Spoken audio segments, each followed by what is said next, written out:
தெரிவிச்சுக்கிறேன். Triple D வந்து ஒரு உண்மையான ஒரு மேஜிக் தான் சொல்லலாம். ஏப்ரலில் வந்து இந்த விடிவி சார் வந்து வீட்டுக்கு வந்திருந்தார். வீட்டுக்கு வந்தோடனே இந்த மாதிரி ஒரு நல்ல அவர் ஸ்டைலில் சொல்ல போனால் ஒரு நல்ல கதை இருக்குது, அது நீ கேளு அப்படிங்கிற மாதிரி அவர் சொன்னார். மலையாளத்துலேருந்து ஃபேல மீன் ஒரு டைரக்டர் பண்ணியிருக்காரு அப்படின்னு சொல்லி காலையிலே வந்துட்டார். வந்த உடனே சரி, எனக்கு அந்த படம் ஏற்கனவே பார்த்துருந்தேன். ஏற்கனவே அந்த படத்தையே எனக்கு வந்து திரும்ப ரீமேக் பண்ணணும்னு சொல்லி ஏற்கனவே அந்த ப்ரொடியூசரை வந்து காண்டாக்ட் பண்ணியிருந்தோம். பட் அது ஏதோ ஒரு வேலை கருதினால அப்படியே எங்களால் அப்படியே தட்டி போயிருச்சு. அதுக்கப்புறம் திரும்ப டைரக்டர் லைனில் வந்தார். அதுக்கப்புறம் அந்த படத்தோட மியூசிக் டைரக்டர் விஷ்ணு விஜய், அவரையும் நான் காண்டாக்ட் பண்ணேன். ஏன்னா அந்த படத்தோட அந்த படத்தில் வந்த மியூசிக்கு, பேக்ரவுண்ட் ஸ்கோர் எல்லாமே அவ்வளோ நல்லா இருந்தது. நீங்கள் தமிழ் படத்துக்கு பண்ணணும் அப்படின்னு சொல்லி மெசேஜ்லாம் அனுப்பிச்சிருந்தேன். பட் ரெஸ்பான்ஸே வரல. பட் திரும்ப அதுக்கப்புறம் விடிவி மூலமாக தான் இந்த ப்ராஜெக்ட் வந்து அமைஞ்சது. அமைஞ்ச உடனே அன்னைக்கு காலையில் வந்தார். அப்படியே ஆஃப்டர்நூனே வந்து சரி எல்லாரும் சேர்ந்து ஒரு விருந்து மாதிரி வச்சிடலாம். அப்படியே விருந்து சாப்பிட்ட உடனே சும்மா ஒரு லைன் மாதிரி தான் சொன்னார். இந்த மாதிரி ஒரு 2 வீட்டுக்குள்ளே ஒரு 2 நெய்பர்ஸ்குள்ளே ஒரு பிரச்சனை இருக்கும். ஒரு நடுவனாக இருந்து நீங்கள் எப்படி அதை வந்து சால்வ் பண்ணுறீங்க அப்படிங்கிற மாதிரி தான் இருந்தது. ஒரு சிம்பிளாக ஆரம்பித்தோம். அண்ட் எனக்கு உண்மையிலே ரொம்ப அந்த லைன் ரொம்ப பிடிச்சிருந்தது. உடனே பையில் கொஞ்சம் காசு வச்சுருந்தேன். அப்படியே உடனே அட்வான்ஸ் கொடுத்தேன். எனக்கு உங்கள் கூட ஒர்க் பண்ணுற ஆசை ரொம்ப இருக்குது. ஏன்னா உங்களோட ஃபேமிலி படம் எனக்கு ரொம்ப பிடிச்சிருந்தது. பெசில் ஜோசப் வந்து ஃபர்ஸ்ட் டைம் அவர் வந்து ஹீரோவாக பண்ணார். அண்ட் அதுக்கப்புறம் பார்த்துட்டிங்கன்னா பெசில் ஜோசஃபோட கேரியரே எங்கேயோ போயிடுச்சு ஆஸ் அன் ஆக்டர். ஸோ எனக்கு இந்த டைரக்டரோட இந்த டீமோடய எனக்கு ஒர்க் பண்ணணும்னு ரொம்ப ஆசையாக இருந்தது. ஸோ அப்போது நானும் முத்துக்குமார், இந்த படத்தோட அசோசியேட் டைரக்டர், அவர் மதுரை சார்ந்தவர். ஸோ நான், முத்துக்குமார் அண்ட் வினிதா குமாரி, இவங்க 3 பேரும் நாங்களும் விடிவி அண்ட் நிதேஷ் கொடைக்கானலில் இந்த படத்தை வந்து பண்ணிடலாம். ஸோ இது வந்து 2 நெய்பர்ஸ்குள்ளே நடக்கிற ஒரு மேட்ரு. அப்படி இப்படின்னு நாங்கள் பேசிகிட்டே இருக்கிறோம். அப்படியே கதையும் டெவலப் ஆனால் கொஞ்சம் கிளைமேக்ஸில் வந்து கொஞ்சம் இன்னும் ஒரு பெரிய செட்டு போடுற மாதிரி ஒரு சீக்வன்ஸ் அமையுது. ஸோ இல்லை, கோடையில் பண்ண முடியாது, நைட் ஷூட்டு, மழை டைமு. ஸோ அதனால் அப்படியே கம்பத்துக்கு மாற்றணும். லொக்கேஷனை கம்பத்தில் போடுறோம். அங்கே நமக்கு சக்தின்னு ஒருத்தர் தெரிஞ்சவர் இருந்தார். அவங்க ஃபேமிலியே நல்ல பழக்கம் எங்களுக்கு. ஸோ அவங்க லைக் சரி அவங்க இருக்கிறாங்க. ஸோ அதனால் அவங்க தைரியத்தில் அங்கேயே வந்து அவங்க தெரிஞ்சவங்க இடத்துல ஒரு நல்ல ஒரு செட்டு போட்டோம். ஒரு சாதாரண செட்டாக தான் போடணுன்னு இருந்தோம். ஆக்சுவலி இந்த படம் வந்து நானும் முத்துவும் பேசிகிட்டு இருப்போம். ஒரு கல்யாணத்தை பண்ணிப்பார், ஒரு வீட்டை கட்டிப்பார், ஒரு கல்யாணத்தை பண்ணிப்பார் அப்படின்னு. இந்த படத்தில் 2மே பண்ணியிருக்கிறோம். 2 வீடு கட்டியிருக்கிறோம். 45 நாள் கல்யாண செட்டப்பை பண்ணியிருக்கிறோம். ஸோ கிட்டத்தட்ட பார்த்துட்டிங்கன்னா ஒரு டெய்லி இந்த பூ வேணும், பழம் வேணும், அது வேணும், இது வேணும், ஒரு கல்யாண செட்டப்புக்கான சாப்பாடு, காய்கறி, இந்த மாதிரி ஒரு சின்ன ஒரு பட்ஜெட் ஃபிலிமை தான் எடுக்கணும்னு பார்த்தோம். பட் அந்த ஆர்டிஸ்ட் சேர்ந்த உடனே, அந்த செட்டு போட்ட உடனே, கண்ணன் ரவி சாரும் இந்த படத்தோட ப்ரொடியூசர், அவர்கிட்ட தான் போய் இந்த கதையை நாங்கள் போய் பேசுகிறோம். ஸோ அவர்கிட்ட பேசினதுக்கப்புறம் நல்லா நீங்கள் செலவு பண்ணுங்கன்னு சொன்னோன்னே டேரக்டர் வந்து ஒரு பெரிய செட்டை போடுங்க அப்படின்ட்டாரு. ஸோ அது மட்டும் இல்லாமல் அந்த வீட்டுக்கு பின்னாடி ஒரு பெரிய டேங்க் ஒன்று இருக்கும், அதுவும் ஒரு செட்டாக போடணும். அதுவும் ஒரு கதாபாத்திரமாக இந்த படத்தில் இருக்குது. அந்த படத்தில் நீங்கள் பாருங்கள், ரொம்ப நல்ல ஒரு கிளைமேக்ஸாக வந்து இந்த படத்தில் அமையும். ஸோ இந்த மாதிரி எல்லாருமே ஒரு கேரக்டராக சேர்றாங்க. அப்படியே ஒரு 4 பேர் 8 பேர் வந்து 12 பேர் ஆகுது. இப்போ எனக்கு தெரிஞ்சு இந்த படத்தில் எத்தனை 46 ஆர்டிஸ்ட், 45 ஆர்டிஸ்டாக. ஸோ 45வது படத்தில் 46 ஆர்டிஸ்டோட நடித்த ஒரு நல்ல பெருமை இருந்தது எனக்கு. அது மட்டும் இல்லாமல் இங்கே இருக்கிற ஆர்டிஸ்ட்லாம் வந்து பார்த்துக்கிட்டிங்கன்னா மேக்ஸிமம் அவங்க வந்து யூடியூப்ல வந்து நல்ல பிரபலமாக இருக்கிறாங்க. எங்கே போனாலும் அவங்களுக்கு வந்து ஒரு தனி ஃபேன் ஃபாலோவிங்காக இருக்கிறாங்க. எங்களுக்கு வந்து இப்போ எப்படின்னா, படத்தில் நடித்து ஒரு டைரக்டர் பண்ணி ஒரு டைலாக் பேசி அது வந்து திரும்ப சேட்டலைட்டில் ரிலீஸ் ஆகி அதுக்கப்புறம் மக்கள் அதை பார்த்து அதுக்கப்புறம் அதை வந்து ரசித்து அதுக்கப்புறம் ஃபேன்ஸாக வருவாங்க. பட் உள்ளே வரவங்கும் போதே இவங்க வந்து புகழும் நிறைய ஃபேன்ஸோட ப்ளஸ் என்ன சொல்கிறது, இங்கே இருக்கிற யூடியூபர்ஸ் பற்றி சொல்கிறேன், அவங்க ஃபாலோவர்ஸோட வராங்க. ஸோ அவங்களோட வந்து கான்ட்ரிபியூஷன் பார்த்துட்டிங்கன்னா அவ்வளோ பியூட்டிஃபுல்லாக வந்து படத்தில் அமையுது. அண்ட் டைரக்டர் அதுக்கேற்ற மாதிரி ரொம்ப நல்லா பியூட்டிஃபுல்லாக கதை எழுதியிருந்தார். ஸோ எல்லாம் ஒரு நல்ல யங் எனர்ஜி அண்ட் எல்லாரும் ஹாப்பியாக இருந்தாங்க செட்டில். ஆக்சுவலி ஒரு 45th டே எல்லாரும் ஷூட்டிங் முடிச்சு வெளியே போகும்போது எல்லாரும் கண்ணில் தண்ணி. அங்கே இருக்கிற ஊர் மக்கள் எல்லாரும் அவங்களும் வந்து இந்த படத்தில் நிறைய ஆர்டிஸ்டாக நடிச்சிருந்தாங்க, ஜூனியர் ஆர்டிஸ்டாக நடிச்சிருந்தாங்க. எனக்கு தெரிஞ்சு இப்போ எல்லாருமே லைவ்ல கூட பார்த்துட்டு இருப்பாங்க, எங்களுக்காக நல்லா ப்ரே பண்ணிட்டு இருப்பாங்க, நல்லா வாழ்த்தி அனுப்பிச்சாங்க. ரொம்ப அதாவது ஒருத்தங்களுக்குலாம் சாமியே வந்துடுச்சு. அந்த அளவுக்கு ரொம்ப வாழ்த்தி அமைச்சாங்க. ஏன்னா இந்த படத்துல எல்லாரும் அவங்களோட பசங்க, அவங்களோட லைக் கதாபாத்திரங்கள் எல்லாமே ஏதோ ஒரு விதத்துல அவங்க வந்து இந்த படத்துல ரிஜிஸ்டர் ஆவாங்க. ஸோ இந்த படம் மூலமா நிறைய பேர் வந்து ஒரு லைக் இந்த சினிமாவில் வந்து இன்னும் ஒரு பெரிய ஒரு மைலேஜ் கிடைக்கும் இந்த படம் மூலமா. ஏன்னா அந்த அளவுக்கு எல்லாரும் ரொம்ப நல்லா பண்ணியிருக்கிறாங்க.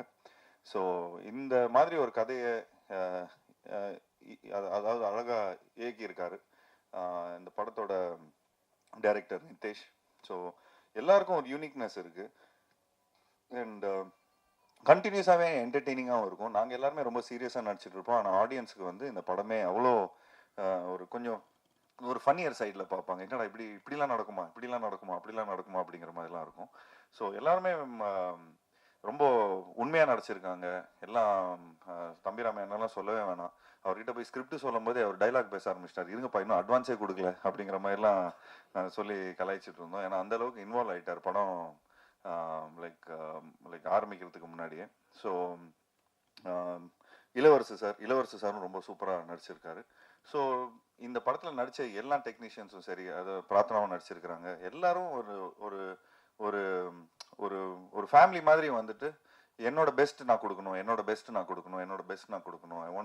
இந்த படம் மூலமா எங்களுக்கு ஒரு நல்ல ஒரு நல்ல மைலேஜ் கிடைக்கும் அப்படின்னு சொல்லி ஒரு நல்ல மனசோட எல்லாரும் வந்து இந்த படத்துல பண்ணியிருந்தாங்க. ஸோ அதை நினைக்கும் போது ரொம்ப ரொம்ப சந்தோஷமா இருந்தது. ஸோ ஒரு கூட்டமைப்பா எல்லாருமே இந்த படத்தை பண்ணியிருக்கிறோம். ஸோ நானும் என்னோட பங்களிப்பு ஒன்று இருக்கு. ஒரு கிரியேட்டிவ் ப்ரொடியூசர்னு அது எதுக்கு போட்டிருக்காங்கன்னு தெரியல. பட் கிரியேட்டிவா எல்லா பீப்புளும் வந்து சேர்த்துருக்கிறோம். ஸோ அதை வந்து அண்ட் என்னோட சின்ன சின்ன நுவான்சஸ்லும் கொஞ்சம் சின்ன சின்ன ஐடியாஸ்லாம் கொடுத்துருந்தோம். அது இந்த படம் மூலமாக எனக்கு கொஞ்சம் ட்ரான்ஸ்ஃபார்ம் ஆகிருக்கு. மற்றபடி இந்த படத்தில் ஒர்க் பண்ண டெக்னீஷியன்ஸ், பப்ளு ஆகட்டும், இந்த படத்தோட சினிமாட்டோகிராஃபர், அவர் பண்ண எனக்கு தெரிஞ்சு ஒரு 7-8 படம் பண்ணியிருக்காரு. எல்லா படமும் ஹிட்டு தான். அண்ட் இந்த படத்தோட மியூசிக் டைரக்டர் அவர் ஆழப்புல ஜிம்கானா, பிரேமலு, இந்த மாதிரி இந்த இங்கே இருக்கிற யூத்துக்கெலாம் ஜென்சிஸ்க்கெலாம் ரொம்ப பிடிச்ச ஒரு மியூசிக் டைரக்டராக இருக்கார். அண்ட் அவரோட பேக்ரவுண்ட் ஸ்கோர், அவரோட பாடல்கள் இந்த படத்தில் ரொம்ப ஒரு முக்கியமான ஒரு கதாபாத்திரமாக ப்ளே பண்ணியிருக்கு. அண்ட் இந்த படத்தோட எடிட்டர் அர்ஜுன் அண்ட் இந்த படத்தோட ஆர்ட் டைரக்டர் எல்லாருமே ஒரு பியூட்டிஃபுல்லாக பண்ணியிருக்கிறாங்க. ஸோ ஒரு நல்ல ஒரு புதுமையான ஒரு முயற்சி, ஒரு புது ட்ரீட்மெண்ட், ஒரு புது நெரேட்டிவ். இந்த நெரேட்டிவ் வந்து தமிழ் மக்களுக்கு ரொம்ப பிடிக்கும் நான் நம்புகிறேன். தமிழ் மக்கள் மட்டும் இல்லை, அதாவது நம்ம பக்கத்து ஸ்டேட்டு, இந்த ஆல் ஓவர் இந்தியாவுக்கும் பிடிக்கும்னு நினைக்கிறேன். ஸோ ஒரு சின்சியரான எஃபர்ட் கொடுத்துருக்குறோம் எல்லாருமே. ஸோ இந்த சின்சியரான எஃபர்ட்டுக்கு வந்து நீங்கள் எல்லாருமே சப்போர்ட் பண்ணணும். அண்ட் ஆப்வியஸ்லி நாங்கள் Jan 30th வரதா இருந்தது. பட் ஏதோ ஒரு விதத்தில் எங்களுக்கு வந்து Jan 15th ஒரு டேட் அமைஞ்சிருக்கு. ஸோ தேட்டருக்காரங்களாமே இந்த மாதிரி படங்கள் ஒரு படம் வந்து ஒரு வாய்டு இருக்கிறதுனால எங்களுக்கு அந்த ஒரு தேட்டர் ஒரு சின்ன ஒரு திடீர்னு இப்போ நிறைய தேட்டருக்காரங்களாம் ஃபோன் பண்ணுறாங்க அப்படின்னு அப்படின்னு சொல்லிட்டு இருக்காரு. ஸோ அதை நினைக்கும் போது சந்தோஷமாக இருக்குது. அதே மாதிரி வருத்தம் இருக்குது, இந்த மாதிரி ஜனநாயகன் படம் வந்து ரிலீஸ் ஆகலைன்னு. ஸோ பட் நாங்கள் எல்லாருமே வெயிட் பண்ணிட்டு இருக்கோம் அதுக்கு. ஏன்னா விஜய் சார் வந்து நிறைய படங்கள், நிறைய டெக்னீஷியன்ஸ், நிறைய ப்ரொடியூசர்ஸ், நிறைய ஆக்டர்ஸ், நிறைய இதுக்கு வந்து சப்போர்ட்டிவாக இருந்திருக்காரு. இந்த லாஸ்ட் 25 years 30 yearsல வந்து நாங்களே வந்து 7-8 படம் பண்ணியிருக்கிறோம். ஸோ நிச்சயமாக எங்களோட சப்போர்ட் என்றைக்குமே அவருக்கு இருக்குது. அண்ட் ஆப்வியஸ்லி இந்த படம் ஜனநாயகனுக்காக நாங்களும் வெயிட் பண்ணிட்டு இருக்கிறோம். அண்ட் ஆப்வியஸ்லி இந்த படத்துக்கான ஒரு நல்ல ஒரு வரவேற்பு இருக்கும்னு நினைக்கிறேன். And last but not the least, இந்த படத்தோட ப்ரொடியூசரை பற்றி சொல்லி ஆகணும். நானும் முத்தும் இந்த படத்தோட அசோசியேட் ப்ரொடியூசர் வந்து முத்து. நானும் அவரும் போய் கண்ணன் ரவி சாரை போய் பார்த்து ஒரு ஃபங்க்ஷனுக்காக போயிருந்தோம். அப்போ தற்சயம் எல்லாம் வந்து எனக்கு நிறைய படம் எடுக்கணும் அப்படிங்கிற மாதிரி சொன்னார். நான் சொன்னேன், இப்போ ஒரு காம்பேக்டான ஒரு படம் இருக்குது சார், இந்த மாதிரி ஒன்று பண்ணுறீங்களா அப்படிங்கிற மாதிரி நான் கேட்டோம். சும்மா ஃபஸ்ட்டு நீங்கள் டெஸ்ட் கிரவுண்ட், அதாவது நீங்கள் சினிமாவுக்கு வரத்துக்கு முன்னாடி ஒரு காம்பேக்டான ஒரு ஃபிலிம் எடுங்க, ஒரு நல்ல ஒரு யங் டீம் ஒன்று ரெடியாக இருக்குது, ஸோ இந்த படத்தை நீங்கள் பண்ணுங்கள் அப்படிங்கிற மாதிரி நாங்கள் ப்ரப்போஸ் பண்ணியிருந்தோம். அவர் அவ்வளோ சப்போர்ட்டிவாக, நல்லா நீங்கள் எவ்வளோ வேணாலும் நல்லா செலவு பண்ணுங்கள், நல்ல பப்ளிசிட்டி பண்ணுங்கள், என்னோட லைக் நான் இன்னும் நிறைய ஒரு 10 படம் எடுக்கலான்னு இருக்கிறேன். ஸோ இப்போது சொல்லிக்கிட்டே இருந்தார், அதுக்குள்ளே ஒரு 10-12 படம் அனௌன்ஸ் பண்ணிட்டாரு. நிறைய படங்கள் அவர் பண்ணிட்டு இருக்காரு. ஸோ அவருக்கும் சரி, அவரோட சன் தீபக் ரவி அவர்களுக்கும் சரி, ஒவ்வொரு வாட்டியும் நாங்கள் துபாய் போனீங்கன்னா, நீங்களும் துபாய்லாம் போனீங்கன்னா அவ்வளோ பயங்கரமாக அவர் ஹாஸ்பிட்டாலிட்டி கொடுப்பாரு. நிறைய பேர் அனுபவிச்சிருப்பாங்க அந்த ஹாஸ்பிட்டாலிட்டியை. அவரோட ஹோட்டல் பாராக்லேருந்து நம்ம தங்குற ஹோட்டல்லேருந்து எல்லாமே பார்த்துட்டிங்கன்னா ஒரு ஊர்லேருந்து நம்ம ஏதோ ஃபாரின்க்கெலாம் போய் வேலை பார்த்தோன்னே சொந்தக்காரங்களாம் வந்தால் எப்படி சந்தோஷமாக வரவேற்பாங்க, வாங்க இப்படி சாப்பிடுங்க, அதை சாப்பிடுங்க, இதை சாப்பிடுங்க. ஸோ அந்த மாதிரி கண்ணன் ரவி சார் வந்து இந்த சொந்தக்காரங்களை எப்படி இந்த வந்து வரவேற்கிறாங்களோ, இந்தியாவிலேருந்து யாரெல்லாம் வராங்களோ அந்த அளவுக்கு ஒரு பியூட்டிஃபுல்லாக வந்து அவர் பார்த்துப்பார். அது மட்டும் இல்லாமல் நான் எந்த ஃபங்க்ஷன் போயிருந்தேன்னா எங்கள் அப்பாவுக்கு வந்து ஒரு சூப்பர் குட் ஃபிலிம்ஸ் வந்து இவ்வளோ வருஷமாக படங்கள் பண்ணிட்டு இருக்காங்க. ஸோ ஒரு லைஃப் டைம் அச்சீவ்மெண்ட் அவார்டு வந்து துபாய் தமிழ் சங்கம் மூலமாக கொடுத்தாங்க. ஸோ அப்படி தான் எங்களுக்கு வந்து ஒரு இன்ட்ரடக்ஷன் வந்தது. ஸோ அந்த தமிழ் சங்கத்தில் அவர் ஒரு மெயின் ஸ்பான்சராக இருந்தார். அவர் அவ்வளோ சினிமா மேலே லவ் இருக்குது, எங்கள் அப்பா மேலே இருக்கிற ரொம்ப ஒரு மரியாதை வச்சு இந்த எங்களோட ஃபேமிலிக்குள்ளே அவரும் இந்த சினிமா ஃபேமிலிக்குள்ளே வந்து ஒரு அசோசியேஷனில் வந்திருக்காரு. ஸோ அவர் எங்களை நம்பி அவர் வந்திருக்காரு. ஸோ எந்த விதத்துலையுமே கரெக்டாக நாங்கள் ஓவர் செலவு பண்ணாமல் எந்த ஒரு தமிழ் சினிமாவுக்கு ஒரு ப்ரொடியூசர் உள்ளே வர்றாங்கன்னா அவரை வந்து எந்த விதத்துலையும் நம்ம வந்து என்ன செலவு பண்ணோமோ அந்த செலவை வந்து அவ்வளோ பர்ஃபெக்டாக பண்ணி கொடுத்துருக்கோம், சிக்கனமாக இருந்திருக்கிறோம். அண்ட் அதே மாதிரி என்ன படத்தில் நீங்கள் தெரியுதோ அதுக்கான செலவு மட்டும்தான் இருக்கும், மற்ற வெட்டி செலவு எதுவுமே நாங்கள் எதுவும் பண்ணலை. ஏன்னா அவ்வளோ ப்ரிசைஸ்டாக இருந்தோம். அவ்வளோ டீமும் சரி, இங்கே இருக்கிற எல்லா டெக்னீஷியன்ஸும் சரி, எல்லாருமே அவ்வளோ ஒத்துழைப்பிச்சாங்க. ஸோ உண்மையிலே ஒரு சூப்பர் டீம். அண்ட் ஜாக்கி மாஸ்டரை பற்றியும் சொல்லி ஆகணும். இந்த படத்தில் வந்து அவர் ஏதோ நர்வஸில் சொல்லிட்டாரு இங்கே எல்லாம் ஒரு காமெடி ஃபைட் அப்படின்னு. ஆக்சுவலி நாங்கள் எடுக்கும்போது எல்லாருமே ஜாலியாக இருந்தோம், அதனால காமெடியாக இருந்தது. பட் எடிட்டில் நெரேட்டிவாக நீங்கள் பார்த்தீங்கன்னா டைரக்டர் அவ்வளோ பயங்கரமாக பண்ணியிருக்காரு. அண்ட் லாஸ்ட் கிளைமேக்ஸ்லாம் வந்து உண்மையிலே ஒரு பெரிய பேர் கிடைக்கும் ஜாக்கி உங்களுக்கு இந்த படத்தில் நடிச்சிருக்கிற எல்லாம். ஏன்னா அவ்வளோ உழைப்பு. நீங்கள் வீடியோஸ்லாம் இன்னும் கொஞ்ச நாள் பிடிஎஸ்லாம் வெளியே வரும் இந்த படம் ரிலீஸ் ஆனதுக்கப்புறம். ஸோ அவரோட உழைப்புலாம் உங்களுக்கு நல்லாவே தெரியும். வணக்கம், பிரசன்ட் மீடியா அனைவருக்கும் என் இனிய வணக்கம். டிடிடி நிஜமாவே எனக்கு ஒரு ஸ்பெஷலான ஃபிலிம். 2025 சொன்னாவே எனக்கு ஃபுல்லாகவே டிடிடி மெமரிஸ் தான் அதிகம். ஒரு வெஸ்டர்ன் காட்ஸில் ஒரு அழகான இடத்துல நாங்கள் தங்கிட்டு இருந்தோம். நாங்கள் ஷூட் பண்ண இடத்துக்கு பின்னாடியே ரொம்ப அழகான மலை. 45 டேஸ்க்கு அப்புறம் முடிச்சுட்டு வர மனசே இல்லை. நான்லாம் வந்து முடிச்சுட்டு ஒரு 1 வீக் முன்னாடியே நான் புலம்ப ஸ்டார்ட் பண்ணிட்டேன். அவ்வளோதான், நம்ம எல்லாருமே வந்து கிளம்பி போகிறோம்ல, அந்த அளவுக்கு நாங்கள் ஒரு ஃபேமிலியாக ரொம்ப அட்டாச் ஆகிட்டோம். ஸோ அண்ட் இந்த படத்தில் நான் வந்து சௌமியான ஒரு கேரக்டர் பண்ணியிருக்கேன், கல்யாண பொண்ணா. என்னோட கல்யாணத்தில் நடக்கிற ஒரு ரோலர் கோஸ்டர் எமோஷன் வந்து எல்லாரோட எமோஷன் இந்த படத்தில் என் கல்யாணம் அன்னைக்கு நடக்கிற ஒரு பிரச்சனை. அண்ட் இந்த ஸ்ட்ராங் கேரக்டர் கொடுத்த நிதிஷ் அவருக்கு ரொம்ப தேங்க்ஸ். அன்ஃபார்ச்சுனேட்லி அவர் வர முடியல, ஏன்னா ரொம்ப பிஸியான ஒரு இதில் மாட்டியிருக்காரு. அண்ட் இங்கே என்னோட டீம் எல்லாருக்குமே all the best and see you in the theaters. Thank you. 2026 முதல் சந்திப்பு. பத்திரிகை, தொலைக்காட்சி, இணையதள சகோதர சகோதரிகளுக்கு அன்பான வணக்கமும் அட்வான்ஸ் பொங்கல் வாழ்த்துக்களும். இந்த வருடத்தில் க்ளீன் யூஸ் சர்டிஃபிகேட்டோட ஒட்டுமொத்த திரைக்கு வந்து தேட்டருக்கு வந்து பார்ப்பதற்கு 100% தகுதி கொண்ட ஒரு படமாக ட்ரிபிள் டி வந்திருக்கு. அதில் எனக்கு ஒரு பங்கு இருக்கின்ற பொழுது ரொம்ப பெருமகிழ்ச்சியாக இருக்குது. நான் கடந்த 1-2 வருடங்களில் பெரிய அளவுக்கு படங்களில் பண்ணலை, ஒத்துக்கலை.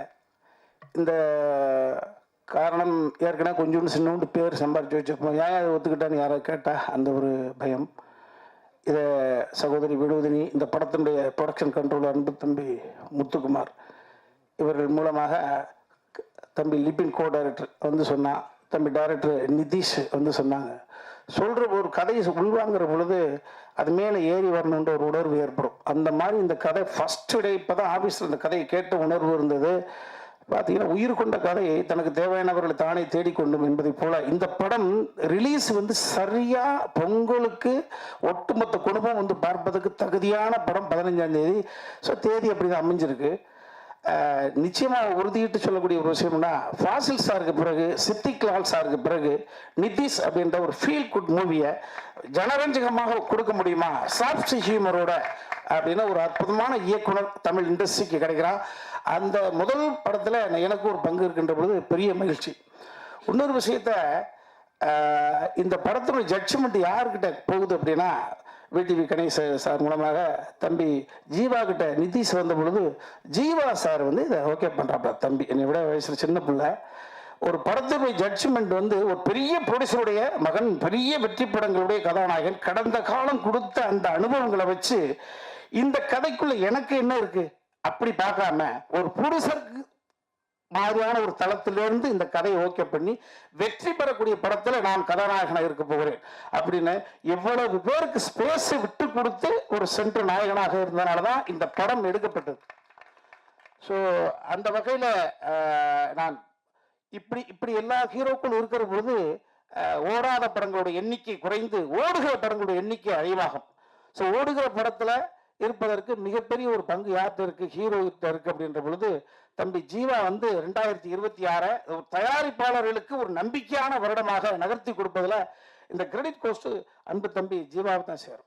ஏன்னா எல்லாருக்கும் ஸ்பேஸ் கொடுத்துட்டு ஒரு சென்டர் பண்றது, எனக்கு என்ன இருக்கு, எனக்கு என்ன ஹீரோயின், எனக்கு என்ன ஃபைட் இருக்கு, எனக்கு என்ன முடிச்சுன்னு, எனக்கு என்ன ப்ரெடிக்ட் பண்ண முடியாத ட்விஸ்ட் அப்படி இல்லை. அற்புதமான படம். ஒரு எத்தனையோ படங்கள் வந்து ஒரு கல்யாண காட்சியை வைத்து இது ஒரு புதுவிதமான ஒரு ட்ரீட்மெண்ட்டு.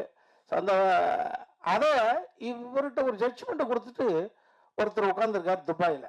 ஒரு தமிழ்நாட்டில் பிறந்து ஒரு 7 வயதுல வறுமையெல்லாம் அனுபவிச்சுட்டு ஒரு மனிதன் வந்து துபாய்க்கு போய் அவர் பார்க்க துபாய் வளர்ந்ததாக கேஆர்ஜி குரூப்னுடைய மிஸ்டர் கண்ணன் ரவி சார் சொல்லுவார். நான் பார்க்க துபாய் வளர்ந்தது அப்படின்னாரு. அதுக்கு சொல்வதற்கே பெரிய விஷயம் இல்லையா? துபாயிலான நான் வளர்ந்தேன்னு சொல்லாம அந்த கண்ணன் ரவி சார் வந்து அன்பு தம்பி ஜீவாவை நம்பிட்டார். உங்களுக்கு நம்புறேன், நீங்க உங்களுக்கு கதை பிடிச்சிருக்குல்ல, ஸோ எங்க இருக்காரு, இந்த படம் எப்போ பூஜைப்பட்டது எல்லாம் முழு உரிமையை தூக்கி தம்பி ஜீவா சாப்பிட்டு கொடுத்தாரு. ஜீவா தம்பி வந்து முத்துக்குமார்ட்ட அவர் இணை சகோதரியாக இருந்தது வினிதா, அங்கே மேலே கீழே உட்காந்துருக்காங்க. இவங்க தான் இவ்வளவு பெரிய நடிகர்கள். ஆல்ரெடி இவருக்கு வேறு வேறு தளத்தில் எஸ்டாப்ளிஷ் ஆனவர்களை எல்லாம் கூட்டு வந்து ஒவ்வொரு கதைக்குள்ள உள்ள வச்சு சொன்னது போல 45 நாட்கள் இரவு. எனக்கு மைனா படம் தான் நினைவு வந்தது. நாங்கள் ஒரு ஷாட்டுக்கு போவோம், வறுமையின் பிடிகள் கோர பிடிகள் அந்த படம் எடுக்கப்பட்டு இருக்கு, மழை அடிக்கும். ஆனால் கொஞ்ச நேரத்தை ஆப்டர் செய்ய வேண்டிய வேலையெல்லாம் இயற்கை செய்துக்கிட்டு இருக்கான். அதே போல 45 நாள் இருட்டு ஒரே நாள் நடக்கக்கூடிய சம்பவம்ன்றதுனால ஃபுல் நைட்டு நடிக்கிறது ரொம்ப ரொம்ப சிரமம் தான். ஆனதும் இடையில மழை. ஆனாலும் கூட இந்த 45 நாளுக்குள்ள நிதிஷ் இந்த படத்தை பண்ணி கொடுத்துருக்கான்ற பொழுது அற்புதமான டீம். அந்த கேமராமேனு, நானும் இளவரசி பங்காளியும் இதில் ஒரு த்ரோட் நல்லா பண்ணியிருக்கோம், அனுபவிச்சு பண்ணியிருக்கோம். 15ஆம் தேதி வரப்போகுது. திரும்ப சொல்கிறேன், இது பொய்க்கு இல்லை. படத்தை பார்த்துட்டு யாரும் ஒரு சிறிய குறை கூட சொல்ல முடியாது. இப்படி வருவா படம் அப்படின்னு 2026 துவக்கமாக ட்ரிபிள் டி வந்திருக்கு. ஸோ இந்த படம் ஓடுகிற பொழுது தமிழ்நாட்டினுடைய தயாரிப்பாளர்களுடைய எண்ணிக்கை அருகி அப்படி குறிஞ்சு வந்துகிட்டே இருக்கு. ஸோ ஒரு 30 வருடங்களுக்கு முன்பு ஒரு சௌத்ரி சார் அப்படின்னு ஒரு மகான் இந்த தமிழ் இண்டஸ்ட்ரி கிடைத்த காரணத்தினால்தான் நிறைய இயக்குநர்கள், நிறைய கதைகள், ஒரு படத்தினுடைய ஒரு கதையை ஓகே பண்ணுவதற்கு 100 கதை கேட்டவர் யாரு? சௌத்ரி சார். கதை சொல்வது என்னவோ 2.5 மணி நேரம் மனப்பாடம் பண்ணி சொல்லிட்டு வந்துடலாம். கேட்கிற பொழுது அவ்வளவு விஷயத்தை தள்ளி வச்சுட்டு அந்த ஃபோக்கஸ், அந்த கான்சன்ட்ரேஷன் ரொம்ப முக்கியம். அப்போ நாங்கள் நடிக்கிறதுக்கு கதை கேட்கறது என் போர்ஷன் மட்டும் சொல்லுங்கப்பா அப்படின்னு சொல்கிறோம். தயாரிக்கிறது கதை கேட்கிற பொழுது அப்படி சௌத்ரி சாருடைய வேறு ஒரு வருஷனாக கண்ணன் ரவி சார் வந்திருக்காரு. இந்த படம் வெற்றி பெறுவதன் மூலமாக தொடர்ச்சியாக தயாரிப்பு செய்வார். ஒரு நல்ல படத்தில் நான் இருக்கிறேன். என் கூட பங்கெடுத்த அத்தனை தம்பிமார்கள் டெஃபினட்டாக சொல்கிறேன், இன்னைக்கு சாதாரணமாக உட்காந்துருக்காங்க. நகைச்சுவை நடிகர்களெல்லாம் கதாநாயகனாக அடுத்த தளத்துக்கு செல்லுகிற பொழுது ஹியூமரினுடைய ஏரியாவை ஃபில்அப் பண்ணுறதுக்கு நபர்கள் இல்லையே அப்படின்ற ஒரு வறுமை இருக்குது. அதை இட்டு நிரப்புவதற்காக நிறைய பிள்ளை உட்காந்துருக்காங்க. ஸோ ஒரு ஆண்கள் வந்து இரவு நேரத்தில் வந்து போராடலாம். இதில் பாருங்கள், எனது மனைவியாக நடித்தவங்க இங்கே கோயம்புத்தூரில் இருக்காங்க. இளவரசி சாருடைய மனைவியா நைட் நேரத்தில் மாங்காய் சாப்பிட்டு ஒர்க் பண்ணியிருக்காங்கன்னு பாருங்கள். மகளும் மருமகளும் மாங்காய் சாப்பிடலாம், அம்மா கேரக்டர் மாங்காய் சாப்பிட்டு பார்த்துருக்காங்க. ஸோ ரொம்ப மகிழ்ச்சி. அனைவருக்கும் மாலை வணக்கம். ஸ்டேஜ் இருக்க எல்லாருக்கும் வணக்கம் சொல்லிக்கிறேன். ரொம்ப சந்தோஷம் பொங்கலுக்கு எல்லாரும் ஆர்டிஸ்ட். எனக்கு ரொம்ப சந்தோஷம் பொங்கலுக்கு என்னோட படம் ரிலீஸ் ஆகுது, நான் நடித்த படம்ன்றது. நீங்கள் தலைவர் தம்பி தலைமையில் நம்ம இந்த ட்ரிபிள் டீயில் பார்த்தாலே தெரியும், அந்த கதையோட மொத்தம் எல்லாமே அதில் இருக்குது. அந்த டீ ஒரு ஃபேமிலி, அந்த டீ ஒரு ஃபேமிலி, நடுவில் இருக்கிறது நம்ம சார் ஜீவா சார் தான். அவ்வளோ சூப்பர் தலைவர். தலைவர் அந்த ரெண்டு, நாங்கள் எங்கள் 2 ஃபேமிலி. அவ்வளோ சூப்பராக அந்த கண்டென்ட் இந்த பேர்லேயே வந்துருச்சு. 45 டேஸ் சொன்னாங்க, நான் 25 டேஸ் பண்ணேன். மாமரம் எவ்வளோ இருந்தது தெரியாது. நாங்கள் தினம் மாங்காய் சாப்பிடாத நாளே கிடையாது. எல்லா வெரைட்டி மாம்பழம் சாப்பிட்ருக்கோம். அதில் உப்பு மிளகாத்தூள்லாம் போட்டு சாப்பிட்றோம். இப்படி தான் எங்களுடைய டைமிங்கு. ரொம்ப ஜாலியாக இருக்கும். இன்னமும் நான் அதை நினச்சி ஃபீல் பண்ணுறேன். கும்பலியில் நாங்கள் எப்படி இருந்தோமோ அந்த ஃபீல் தான் இப்போ இருக்குது சென்னை. இந்த ஃபீல் தினமும் நாங்கள் ஈவினிங் 6 to மார்னிங் 6 நைட் ஃபுல்லாக ஷூட் போயிட்டே இருக்கோம். எங்களுக்கு அது நைட் மாதிரியே தெரியாது. ஷூட் இல்ல டைமில் அந்தாக்ஷரி விளையாடுறது, அப்புறம் நாங்கள் எல்லாமே ப்ளே பண்ணுறது, இந்த மாதிரி தான் இருந்தது டீமு. இன்னொன்று வந்து பார்த்தீங்கன்னா டேரக்டர் எப்போவுமே ரொம்ப ஜாலியாகவே இருப்பாங்க. எப்பவுமே சைடில் சாங்ஸ் ஓடிட்டே இருக்கும். நம்ம ஷூட்டில் இருக்கிற மாதிரியே இருக்காது, அந்த மாதிரி ஒரு ப்ளேஃபுல்லாக இருக்கும். என்னோட நடித்த கோ ஆர்டிஸ்ட் எல்லாருமே சூப்பராக பண்ணாங்க. ஜீவா சார் பார்க்கும்போது எனக்கு எப்போவுமே ஒரு பாசிட்டிவ் எனர்ஜி இருந்துகிட்டே இருக்கும் அவரோட சிரிப்பில். அவரை நான் ரொம்ப ரசிச்சிருக்கேன். அவரோட மூவிஸ் பார்த்து எனக்கு ரொம்ப பிடிக்கும். அப்போ சாரை பார்க்கும்போது ஒரு விஷ் பண்ணும், அப்படியே போயிட்டே இருந்தது. ஒரு நாள் ஒரு ஷார்ட்டில் நின்றுட்டுருக்கோம், திடீர்னு மழை. என்ன பண்ணுறதுன்னு தெரியல. அப்போது கொஞ்ச நேரம் நின்னோம். அப்போ பார்த்தா திடீர்னு ஒரு வானவில் தான் பார்த்துருக்கோம். அன்றைக்கி 2 பார்த்தோம். எனக்கு பயங்கர சர்ப்ரைஸ், ரொம்ப சந்தோஷமாக இருந்தது. எனக்கு யூனிவர்ஸ் பற்றி ரொம்ப கனெக்ஷன் அதிகம். அப்போ நான் சார்கிட்ட சொன்னேன், சார் இந்த மாதிரி 2 வானவில் பார்க்க ரொம்ப அபூர்வம் தான், நம்ம ப்ரே பண்ணிக்கிட்ட நடக்கும் அப்படின்ட்டு. உடனே நான் சொன்னதை ஒரு சைல்டிஷாக ஒரு குழந்தைத்தனமாக உடனே ப்ரே பண்ண எனக்கு ரொம்ப சந்தோஷமாக இருந்தது. அப்போ தான் அவர் எவ்வளோ ஒரு பியூர் ஹார்ட் சோல் அப்படின்னு எனக்கு புரிஞ்சுது. அப்புறம் பிரார்த்தனா பற்றி சொல்லணுன்னா, அவங்க எனக்கு டாட்டராக பண்ணியிருக்காங்க. ரொம்ப எனக்கு கம்ஃபர்டபுளாக இருந்தாங்க, ரொம்ப சந்தோஷமாக இருந்தது. தம்பி ராமே சார்லாம் சொல்லவே வேணாம். படத்தில் காமெடியை விட செட்டில் அடித்த காமெடி எங்களால் மறக்க, அந்த எறும்பு காமெடி இருக்குது பாருங்கள். நாங்கள் ஒருத்தர் வரும், ஒருத்தர்கிட்ட மறக்காமல் அது அப்படியே அழகழகாக சொல்லிகிட்டே இருப்பார். நாங்களாம் சிரித்து முடிச்சு ஓஞ்சிட்டோம். ஜீவா சார் வந்த உடனே செட்டு சைலண்ட். அவர் சொன்னோடனே அவர் சிரிச்சது கேட்டு நாங்கள் சிரிச்சிட்டோம். அவ்வளோ சந்தோஷமாக இருந்தாங்க. சொல்லும் போதே தெரியும் நாங்கள் எந்த அளவுக்கு ஒத்துமையாக இருந்தோம். இந்த சீனியர் ஜூனியர் அப்படியெல்லாம் இல்லை, சின்ன கேரக்டர் பெரிய கேரக்டர்ல எல்லாரும் அவ்வளோ சூப்பராக என்ஜாய் பண்ணோம். சார் சொன்ன மாதிரி கேரவன் சும்மா தான் இருந்தது, நாங்கள் ஃபுல்லாக செட்டில் உட்காந்து தான் இருந்தோம். இந்த படத்தில் வாய்ப்பு கொடுத்த டைரக்டர் சாருக்கும் ப்ரொடியூசர் சாருக்கும் நன்றி சொல்லிக்கிறேன். இந்த வாய்ப்பு வாங்கி கொடுத்த ராமு சாருக்கு நன்றி சொல்லிக்கிறேன். Thank you so much. எல்லாம் தேட்டரில் வந்து பாருங்கள், கண்டிப்பாக உங்களுக்கு எல்லாருக்கும் பிடிக்கும். கண்ணன் ரவி குரூப் சார்பாகவும், ஜீவா சார் சார்பாகவும், தம்பி Ramaiah sir and other cast and crew சார்பாகவும், படத்து என்டையர் ட்ரிபிள் டி சார்பாக உங்கள் எல்லாரும் வரவேற்கிறோம். தலைவர் தம்பி தலைமையில் படம் வந்து Jan 30 தான் ரிலீஸ் ஆக வேண்டியது. இப்போ திடீர்னு நாங்கள் Jan 15 ப்ரீபான் ஆகிட்டோம். தலைவர் தலைமையில் ஒரு படம் வர வேண்டியது இருந்துச்சு. இப்போ தலைவர் தம்பி தலைமையில் ஒரு படம் வருது இப்போ. ஸோ இந்த படம் வந்து நாங்கள் வந்து தமிழ் புத்தாண்டு அன்னைக்கு ப்ரீ ப்ரொடக்ஷன் ஆரம்பித்தோம். தை திருநாள் அன்னைக்கு நாங்கள் ரிலீஸ் பண்ணுறோம் இந்த படத்தை. ரொம்ப மகிழ்ச்சியாக இந்த என்டையர் டீம் ஹோல் ஹார்ட்டடாக டிவோட்டடாக ஒர்க் பண்ணாங்க. ஜீவா சார் வந்து சொன்னீங்கன்னா ஷூட்டிங் ஸ்பாட்டுக்கு நாங்கள் 7 மணிக்கு கேமரா ரோல் பண்ணுறோன்னா 6:55 கரெக்டாக கேரவனில் இருப்பார். டெய்லியுமே நான் கேட்பேன், சார் எதுக்கு சார் கேரவன்லேயே உட்கார மாட்டேங்கிறீங்க, கேரவன்லேயே உட்கார மாட்டேங்க. கேரவனே எங்களுக்கு இந்த படத்தில் தேவைப்படல, எல்லாருமே செட்டிலே இருந்துட்டாங்க. நான் சொன்னேன் கேரவனை திருப்பியாவது ஊருக்காக அனுப்பிச்சிடலாம், இது டெய்லி சும்மா நிற்கிது, எல்லாரும் செட்டிலே இருக்காங்க. ஏன்னா அவ்வளோ என்ஜாய் பண்ணிட்டு இருந்தாங்க. ஷூட்டிங் ஸ்பாட்டில் எங்களுக்கு முக்கியமான ஒரு டிஃபிகல்ட்டான சுச்சுவேஷனாக மழை. டெய்லி வருண பகவான் வந்து பொழிஞ்சிருவார் அங்கே. அப்போ கேமரா ரோல் பண்ண முடியாது. நான் சரி இப்போ நான் ஊருக்கு கிளம்புறோம், ரூமுக்கு போகிறோம்னாங்க. ரூமுக்கெல்லாம் போகாதீங்க, டக்குன்னு இன்டோர் திடீர்னு அவுட்டோர் டக்குன்னு மாற்றி என்னமோ ஒரு 45 டேஸில் ஜீவா சாரோட 45th ஃபிலிமை ரொம்ப சிறப்பாக கொண்டாந்துருக்கோம். காப்பி ரெடியாகி ரொம்ப நாள் ஆச்சு. இப்போ டேரக்டர் ஏன் ஜாயின் பண்ண முடியலன்னா திடீர்னு நாங்கள் ரீசன் சொல்லிட்டனால டேரக்டர், மியூசிக் டைரக்டர், எடிட்டர் இந்த எந்த டீமும் ஜாயின் பண்ண முடியல. அவங்க எல்லாம் ஃபுல்லாக எல்லாம் லேபில் ஒர்க்கில் இருக்காங்க. படம் ரொம்ப சிறப்பாக வந்திருக்குது. ரொம்ப thanks. Lipinji, congratulations on your film. Inga, right here in front. Yes, sir. Thank you, sir. Usually Malayalam films வந்து have very good writers and scripting process வந்து ரொம்ப ஸ்ட்ராங்காகவும் இருக்கும் அவங்களது. இந்த படத்துக்கு இன்ஸ்பிரேஷன் எங்கேருந்து வந்துச்சு, இதனுடைய ஸ்கிரிப்ட் எப்படி ஆரம்பிச்சிச்சு, how many drafts did you guys go through, and அது மலையாளத்தில் பண்ணப்பட்டதா தமிழில் பண்ணப்பட்டதா and கன்வர்ஷன் ஆச்சா? ஆக்சுவலி இது ஒரு ட்ரூ இன்சிடென்ட், ஜஸ்ட் ஒரு தின் லைன் தான் நாங்கள் கேட்டிருந்தோம். ஐ மீன் நான் ரைட்டர் கிடையாது, ரைட்டர்ஸ் வந்து கேரளா ரைட்டர்ஸ் தான். ஸோ அந்த லைனை வச்சு அவங்க நியர்லி ஒரு 3-4 இயர்ஸ் பேக்கே அதை டெவலப் பண்ண ஆரம்பிச்சு ஒரு மலையாளத்தில் பவுண்ட் பண்ணி வச்சுருந்தாங்க. தென் சர்டன் சுச்சுவேஷனால மலையாளத்தில் பண்ண முடியல அவங்களுக்கு. அண்ட் டேரக்டரும் வேறு படத்தில் ஃபேலிமி பண்ணார். ஆக்சுவலி ஃபஸ்ட் படமாக இது பண்ணுறதா இருந்துச்சு. தென் ஒர்க் அவுட் ஆகாமல் ஃபேலிமி பண்ணி தென் அட் எ பாயிண்ட் ஒரு ஸ்பேஸ் இருந்துச்சு. ஆக்சுவலி அவர் மம்பட்டி சார் படம் கமிட் ஆயிருக்காரு இப்போ. But this was a true incident that happened. No, it's not like that. ஒரு தின் லைன் மட்டும் தான் இன்சிடென்ட். அதுக்கப்புறம் தே டெவலப்ட் இட் கம்ப்ளீட்டாக. ரைட்டர்ஸ் உட்காந்து டெவலப் பண்ணி ஃபிக்ஷன் தான் ஆக்சுவலி. அந்த ஒரு லைன் மட்டும் அவங்களுக்கு தாட் வந்துச்சு. அந்த தாட்டை எடுத்துக்கிட்டு தென் தே டெவலப்ட் இட். தென் அதை தமிழில் மாற்றணும். சார் நீங்கள் கோவப்படம், சிவாமணத்து செக்ஸி படத்துலலாம் ரொமான்ஸ் வந்து எவ்வளோ நல்லா பண்ணுவீங்கன்னு எல்லாருக்கும் தெரியும்.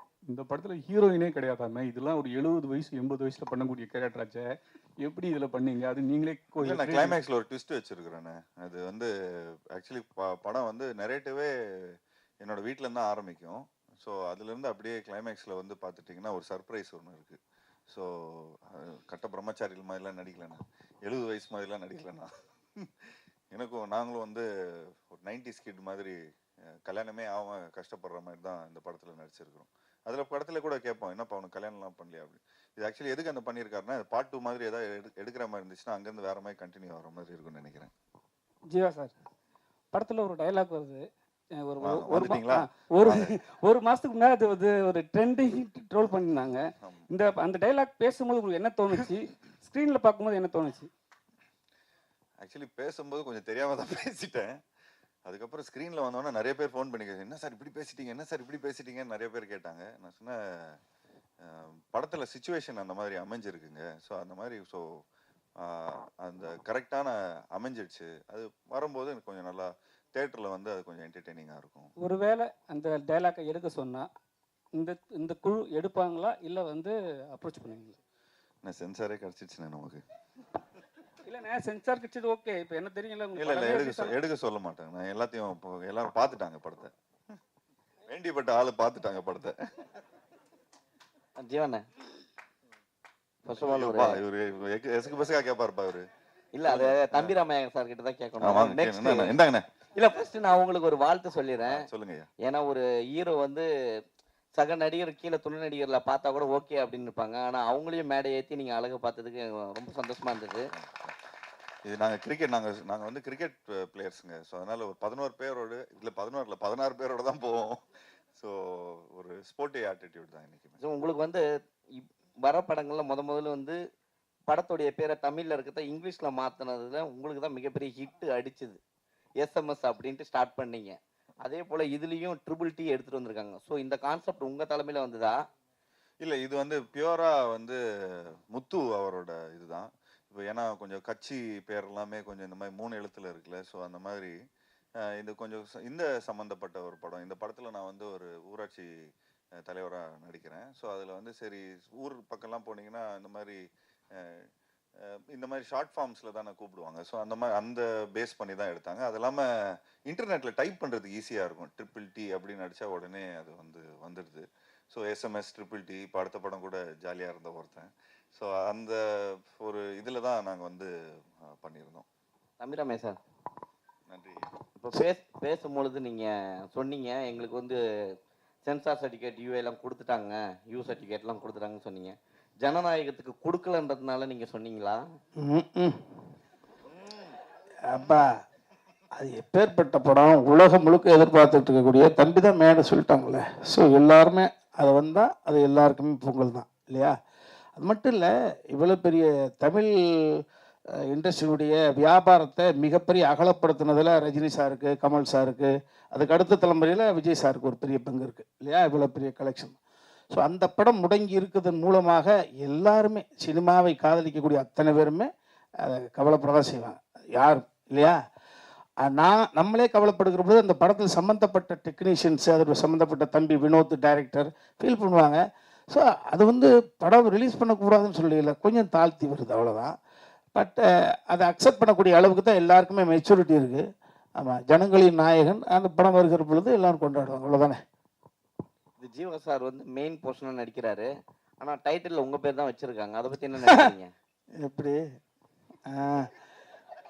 அப்பா, எல்லாருக்கும் மூளையில் இருக்கும், தம்பி உனக்கு நடுவில் இருக்குப்பா. அது இல்லை, இது ஒரு நிகழ்வுக்காக நாங்கள் துபாயில் போயிட்டு இருந்தோம். தம்பி முத்துக்குமார் ஹீரோ சார் நாங்களாம் வருகிற பொழுது 2-3 டைட்டில் அங்கே பேசப்பட்டது. தம்பி நிதிஷ் இயக்குனர் எல்லாம் சேர்ந்து. அப்போ என்னதான் மலையாளியாக இருந்தாலும் தமிழில் எந்த பர்டிகுலர் வேர்டு இந்த ரீச் ஆகும் அப்படின்ற பொழுது நீங்களே சொன்னீங்களே, தம்பி ஒரு ஃபார்மேட் போட்டிருக்காரு SMS அப்படின்றது. ஸோ எனது பார்வை ஒரு ரசிகனாக 5-6 வைக்கிற பொழுது ஒரு ஓட்டெடுப்பு நடத்தினார் இந்த படத்தினுடைய தயாரிப்பாளர் கண் ரவி சார். ஓட்டெடுப்பு நடத்துகிற பொழுது இன்னும் காலத்தை தள்ளி போட்டுக்கிட்டே இருக்காங்க. படைப்பு ரெடி ஆயிடுச்சு. குழந்தை பெற்று 2 வருஷம் ஆச்சு, குழந்தை பேர் வைக்கலடான்னு சொன்ன மாதிரி படைப்பு ரெடி ஆயிடுச்சு. டைட்டிலுக்கு ஒரு வாதம், ஒரு நள்ளிரவில் நடந்தது. வருகிற பொழுது ஒரு 4 பேர் சேர்ந்து இந்த பர்டிகுலர் டைட்டிலுக்கு ஓட்டு போட்டதுனால அப்படி ஓகே பண்ணப்பட்டதுதான். ஸோ ட்ரிபிள் டி தான். இங்கே தம்பி எங்கிட்ட தள்ளி விட்டுருங்க, ட்ரிபிள் டி எஸ்எம்எஸ் அது மாதிரி ஜீவா சார் சூப்பர் குட்ல கிட்டத்தட்ட 100 படம் எடுத்திருக்கோம். நீங்க கூட நிறைய படம் பண்ணியிருக்கீங்க. உங்க படத்துக்குலாம் எந்த படத்துக்குமே சென்சார்ல பிரச்சனையே இல்லை. இந்த படத்துக்கு கூட சொன்னீங்க ஒரு டைலாக் வந்து கிளியர் நான் ஆயிடுச்சு. தானே சென்சாரோட பிராண்ட் அம்பாசிடர்னே. ஜிப்சின்னு ஒரு படம் நடிச்சேனே. ஜிப்சில 48 கட்டுனேன். லாஸ்டா எனக்கு தானே ஃபர்ஸ்ட் செஞ்சாங்க. என்னண்ணா இப்படி கேட்டீங்க? 48 கட்டுன படம் பிளாக் அண்ட் ஒயிட்ல எல்லாம் ஓடிச்சுனே. ஸோ அப்போ கரெக்டா சென்சார் முடிஞ்சு கஷ்டம். அதெல்லாம் தாண்டி உள்ள வரும் கொரோனா வைரஸ். 2 சீயும் எங்களுக்கு ரொம்ப கஷ்டமா இருக்குதுண்ணே. ஜீவா ப்ரோ இங்கே ஜீவா சார் இங்கே நீங்கள் பேசிகிட்டு இருக்க ஒரு விஷயம் சொன்னீங்க, இங்கே நிறைய யூடியூபர்ஸ் இருக்காங்க, அவங்க நிறைய ஃபாலோவர்ஸ் இருக்குது அப்படின்ட்டு. ஆனால் ஒரு சீனியர் ஆர்டிஸ்ட் சில மாதங்களுக்கு முன்பு பேசியிருந்தாங்க, நடிகை வடிவகரசி. அவங்க என்ன சொல்லியிருந்தாங்கன்னா, இந்த யூடியூப்பில் இருக்கிற ஃபாலோவர்ஸு இந்த மாதிரி இன்ஸ்டாவில் ஃபாலோவர்ஸ்லாம் வச்சுட்டு ஆர்டிஸ்ட்லாம் எடுக்கிறாங்க, பட் அவங்களால நடிக்க தெரிய மாட்டேங்குது, இதனால் ப்ரொடக்ஷன் காஸ்ட் வேஸ்ட்டாக போகுது அப்படின்னு சொல்லியிருந்தாங்க. ஸோ உங்கள் 2 பேர் கருத்து முரண்பாடாக இருக்குது, இதை பற்றி நீங்கள் நினைக்கிறீங்க? அது அதான் அவங்கெல்லாம் எக்ஸ்பீரியன்ஸ் ஆர்டிஸ்ட்னா அவங்க சொல்றவங்க. ஸோ அவங்களுக்கு வந்து அவ்வளோ படங்கள் நடிச்சிருக்கிறாங்க. இப்போ நாங்க வந்து பார்த்துட்டிங்கன்னா எந்த ஒரு துறையில போனாலும் ஒரு பேசிக் ப்ராக்டிஸ் ஒன்று இருக்கும். ஒரு ஒத்திகை ஒன்று பார்ப்பாங்க. ஸோ என்னதான் நம்ம டான்ஸ் ரிஹர்சல் பண்ணியிருந்தாலும் சரி, என்னதான் நம்ம வந்து ஒரு டான்ஸ் ஆட போனாலும் சரி, ஒரு ஃபைட் பண்ண சொன்னாலும் எல்லாத்துக்கும் ஒரு ப்ராப்பர் முறையான ஒரு ரிஹர்சல் இருக்குது. ஸோ இந்த படத்தில் வந்து எல்லாருமே அவங்க வந்து அந்த கேரக்டருக்கு என்ன தேவைப்படுதோ அதுக்கேற்ற மாதிரி ஒரு ரிஹர்சல் பண்ணி உண்மையிலேயே அவங்களும் அவ்வளோ பர்ஃபெக்டாக ஒர்க் பண்ணி எல்லாமே ஒரே டேக்கில் முடிச்சிருக்கிறாங்க. ஸோ எனி ப்ராக்டிஸ் பண்ணி எந்த ஒரு விஷயம் பண்ணாலுமே அது வந்து நமக்கு ப்ரொடியூசருக்கு எந்த விதத்துலையுமே அது இதாக இருக்காது. அது அவங்களுக்கு வந்து ஹெல்ப்ஃபுல்லாக தான் இருந்தாங்க எங்களுக்கு. சார் இதில் 4 எழுத்தாளர்கள் பேர் போட்டிருக்கீங்கள, இந்த கதை 4 பேர் சேர்ந்து எழுதுனதா அவர் தனித்தனியாக? ஆமாம் சார். அது வந்து ஃபஸ்ட்டு முத்து ஃபஸ்ட்டு சஞ்சய் ஜோசப் அவர் ரூம் போட்டு 45 நாள் இருந்தார். ஒவ்வொரு நாளும் ஒவ்வொரு சீன் அமைச்சிக்கிட்டே இருப்பார். அண்ட் இது இப்போ மலையாளம் இண்டஸ்ட்ரியில் அந்த ஒரு இது இருக்குல்லண்ணே. இப்போ சாதாரண ஒன்லி தமிழ் இண்டஸ்ட்ரியில் தான் கதை, திரைக்கதை, வசனம், டைரக்ஷன், எடிட்டிங் என்னென்ன. ஆமாம் ஆமாம் ஆமாம் அது எல்லாமே அப்படி தான் என்ன பண்ணுது. ஏன்னா இப்போ நாங்கள் ஒரு லைனாக பிடிச்சிட்டு ஒரு அளவுக்கு ஒரு விஷயங்கள்லாம் கதையாக ஆல்ரெடி அவங்க ஒரு 2-3 இயர்ஸ் முன்னாடி அவங்க ரெடி பண்ணி வச்சுருந்தாங்க. அப்புறம் நிறைய கேரக்டர்ஸ் இருக்கிறாங்க. ஸோ நிறைய அவங்க இப்போ தம்பிராமையான வந்து இன்னைக்கு வேற ஒரு டைலாக் அடிச்சு விட்டுருவாரு கதைக்கு சூப்பராக இருக்கிற மாதிரி. உடனே என்னப்பா செம்மையாக பேசிட்டாரு, இப்போ நம்ம அதை விட பெட்டராக ஒரு லைன் கொடுக்கணும், அதை விட பெட்டரான ஒரு சீன் கொடுக்கணும் அண்ணனுக்குன்னு சொல்லி அப்படியே டெவலப் பண்ணிகிட்டே வருவாங்க. டக்குன்னு நடுவில் ஒரு மழை பெஞ்சிருச்சு ஒரு 10 நாள். அப்போவும் பார்த்துட்டிங்கன்னா ஒரு டெவலப்மெண்ட் ஆயிடுச்சு. ப்ரொடியூசர் வந்து ஃபஸ்ட்டு ஒரு கதை சொல்லும் போது கொஞ்சம் இன்னும் இதை விட ஒரு 45 ஒரு 60% தான் இருந்தது பட்ஜெட்டு. அப்புறம் ப்ரொடியூசர்கிட்ட கதை சொன்னோன்னு அவருக்கு பயங்கர எக்ஸைட் ஆனோன்னா இன்னும் ஒரு கிளைமேக்ஸ் இன்னொரு எக்ஸ்ட்ரா ஒரு சீக்வன்ஸு சேர்த்துட்டாங்க. ஸோ டெவலப்மெண்ட் ஆகிட்டே இருந்தது. ஸோ ஒரு படம் வந்து 60% தான் ஆரம்பிப்போம். அது அப்புறம் படம் ஷூட்டிங் பண்ணும்போது ஒரு 100%ல பண்ணும். அப்புறம் படம் எடிட் ஆகி அது ஒரு நரேட்டிவாக வரும்போது அது ஒரு 110-115% எல்லாருமே சேர்ந்து ஒர்க் பண்ணுவாங்க. அப்போ அது மக்கள்கிட்ட போய் எவ்வளோ % சேருதுங்கிறது வந்து படமாக பார்க்கும்போது உங்களுக்கு தெரியும். அப்பா பார்க்கல சார். அவர் சொன்னார், நீ படம் ரிலீஸ் போது நான் பார்த்துக்கிறேன் அப்படிங்கிற மாதிரி தான் சொன்னார். ஸோ பட் அவரோட சப்போர்ட் ஃபுல்லாக இருக்குது சார். ஜீவா சார், ஒவ்வொரு படத்துக்கும் ரொம்ப கேப் விடுறீங்களே. கேப்பா சார்? இப்போ கேப்பே இல்லாமல் பண்ணுறேன் சார். இப்போ 2026லேருந்து பாருங்கள், சும்மா கேப்பே இல்லாமல் வரும். இதுக்கு ஒரு படம் பண்ணுறோம், இதுக்கப்புறம் ராஜேஷ் சாரோட ஒரு படம் பண்ணுறேன், திரும்ப பிளாக் படத்தோட டைரக்டரோட ஒரு படம் பண்ணுறேன். போன வாட்டி அவர் கேட்டிருந்தார், என்னங்க கதையெல்லாம் யாரும் சொல்கிறது இல்லையா அப்படின்னு. நான் ஞாபகம் வச்சுருக்கிறேன். ஸோ அது வந்து போய் கரெக்டாக போயிட்டு ஒரு 4 பேர்கிட்ட கரெக்டாக கதை கேட்டு இப்போ முறையாக பண்ணுறோம். அண்ட் அது இல்லாமல் கொஞ்சம் பட்ஜெட்ஸ் அப்படி இப்படின்லாம் இருக்குதுண்ணே. ஸோ எல்லாருமே அந்த பட்ஜெட்ஸ்க்கு ஏற்ற மாதிரி எல்லாருக்கும் கை கடக்குமா எல்லாருக்கும் பண்ணுற மாதிரி நம்ம படம் பண்ணுறோம். மாஸ்டர் ஸ்டண்ட் மாஸ்டர் ஃபைட்னா உடனே போய் கோடியோகிராஃப் பண்ணுறாங்க, அடித்து உடைக்கிறது. ஸோ இது காமெடி கலந்து பண்ணியிருக்காங்கன்னு சொல்லியிருக்காங்க. ஆல்ரெடி ஜீவா சாரே கலாய்ப்பார். ஸோ சண்டை எடுக்கும் போது எத்தனை வாட்டி கலாய்ச்சாரு, எத்தனை வாட்டி டேக்கு போச்சு, காமெடியாக வந்துச்சா இல்லை எடுக்க விட்டாரா? ஃபர்ஸ்ட் ஆஃப் ஆல் அங்கே நின்று பேசும்போது ஒரு 2 பேருக்கு தேங்க்ஸ் சொல்லாமட்டேன். ஃபஸ்ட்டு அண்ணனுக்கு, ஆனால் ரொம்ப தேங்க்ஸ்ண்ணே இந்த படத்தில் கொஞ்சம் நல்லா சப்போர்ட் பண்ணதுக்கு. அப்புறம் அந்த அண்ணனுக்கு சொல்லணும். அப்புறம் மெயினாக டேரக்டர் சார் சொல்லணும், கூட இருக்கிற அசிஸ்டன்ட் டேரக்டர்ஸ். அவங்க தான் டோட்டலாக ஒரு கிராஃப்டாகவே சார்ட் போட்டு இந்த இதுக்கு இந்த மேட்ரு இந்த மாதிரி ஒரு 20 ஆர்டிஸ்ட் சும்மா இல்லை, ஆல்மோஸ்ட் வந்து 2 வீட்டுக்கும் பிரச்சனை ஆகும்போது இன்செட்டில் அண்ணன் வந்து 2 பேருமே சால்வ் பண்ணணும். ஸோ அதில் வந்து பேசணும். இந்த மாதிரிலாம் ஒரு பெரிய கிராஃப்டாக இருக்கும்.